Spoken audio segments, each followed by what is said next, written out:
The morning sun hung over the rolling hills of the Golden State, casting long, lazy shadows across the sprawling estate that the Clampetts now called home.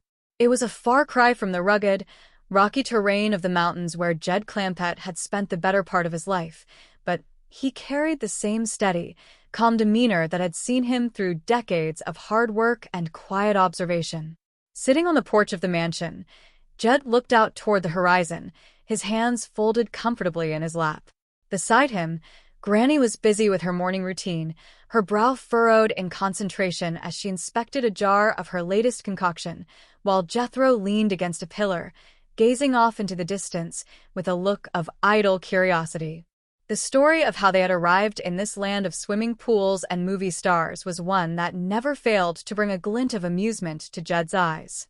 It had started with a simple, quiet life, a man and his kin working the earth, barely making ends meet, when a lucky shot at a piece of supper had revealed a bubbling crude oil, that is, black gold, Texas tea. One thing had led to another, and before he knew it, Jed was a millionaire, with kinfolk insisting that California was the place to be. They had loaded up the truck, moved to Beverly, and traded the mountain air for the luxury of the hills. Yet, despite the grandeur of the mansion, the world around them remained a curious, swirling place, often filled with peculiar conflicts. The recent events at the beach, which had left everyone feeling a bit weary, still lingered in their minds. It had been a long, tiresome drive home, and the memory of that miserable night, with the tide slapping at their faces and the sand proving to be a most uncomfortable bed, was not something anyone was eager to rehash.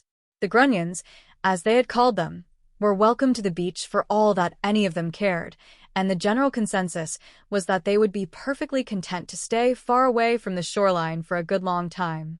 Jed shifted in his seat, the wood of the porch creaking slightly beneath him. He recalled the conversation, the way Boob had complained about spending the night in the ocean, blaming his predicament on a misguided attempt to swim to the island of Grunt, a place he had insisted was full of nothing but women. Jed had offered a sympathetic, if slightly skeptical, ear, wondering aloud if a better reason for such a dangerous swim could even be conceived. The stories of sharks and skirmishes had sounded like the stuff of tall tales, yet in this strange, new world, it seemed that anything was possible, especially when folks were caught up in their own peculiar passions. Miss Jane, a woman of sharp intellect and tireless dedication, had been caught in the middle of it all, trying to navigate the complexities of her position at the bank and her loyalty to those around her. The names and grievances that had been bandied about, the gruncheons, the demands for better wages, the talk of hospitalization, had created a storm of activity that seemed quite removed from the simple peace of the mountains. Jed listened as his kin spoke of these things, their voices a mix of confusion and genuine concern for the fair treatment of others. The idea that Mr. Drysdale, a man of considerable stature in the world of finance, could be involved in such a convoluted mess was, to Jed, both baffling and somewhat expected. He had seen enough of the world to know that power often carried its own set of burdens, and sometimes those burdens manifested in the form of silly, avoidable disputes. When the conversation turned to the notion of goon squads and strikebreakers, Jed simply shook his head, his thoughts drifting toward the importance of kindness and the value of a gentle heart. As the day progressed, the air began to hum with the energy of visitors. The arrival of the individuals involved in the bank dispute brought a new layer of complexity to their quiet morning.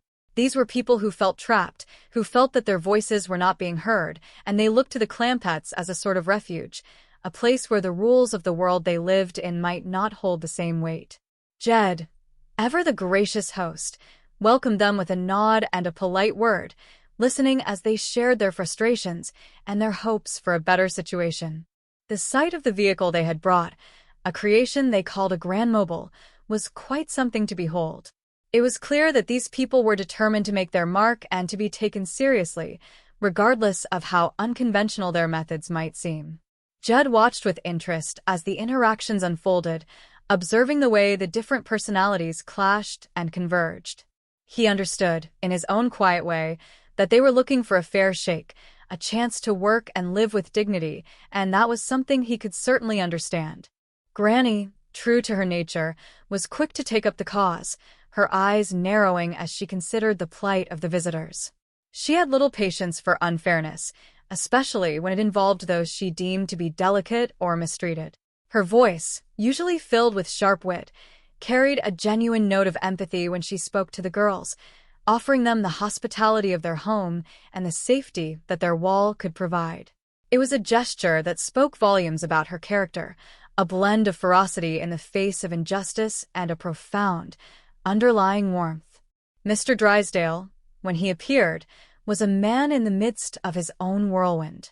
He carried the weight of his position and his own perception of events, convinced that he was the victim of a grand misunderstanding or, worse, a deliberate campaign to undermine his authority. He spoke of being brainwashed, of plots and schemes, his words tumbling out with a frantic energy that left Jed feeling more bemused than anything else. Jed simply stood his ground, maintaining his composure and refusing to be drawn into the heat of the argument. There was a moment when the tension seemed to reach its peak, with words being exchanged and positions being defended with vigor. Jed observed the way the others reacted, the passionate pleas for better conditions, the defensive postures, the occasional flash of temper. It was all so very human, a reminder that underneath the titles, the money, and the complex systems they had built, everyone was essentially searching for the same thing, a sense of belonging, a sense of fairness, and a chance to be heard. As the sun began to dip lower, painting the sky in hues of orange and gold, a sense of resolution began to settle over the group. The clamor of the day, the debates over wages and rights, the misunderstandings and the reconciliations, it all started to weave together into a tapestry of life as it was lived in this corner of the world. Jed felt a quiet satisfaction in knowing that they had managed to maintain their integrity throughout it all, staying true to their values of hospitality and fairness. He looked around at his kin, at the visitors, and even at Mr. Drysdale, who was looking slightly less frazzled as the evening air cooled. There was no need for grand proclamations or dramatic endings. The simple truth was that they had navigated a difficult day, they had listened to one another, and they had, in their own way, found a path forward. That was enough for Jed. He took a deep breath, the scent of the evening garden filling his lungs, and felt a profound sense of gratitude for the life they led. The house, with its walls and its comforts, stood as a testament to the journey they had taken, from the mountains to the hills, and yet at the center of it all, they were still the same people. They had not been changed by the wealth or the city life, but had instead remained anchored by their own sense of self. And as the stars began to twinkle in the darkening sky, Jed couldn't help but smile, thinking of the stories they would have to tell and the many more that were yet to be written. It had been a day of many things, of conflict and resolution, of misunderstanding and clarity, but most of all, it had been a day of being together.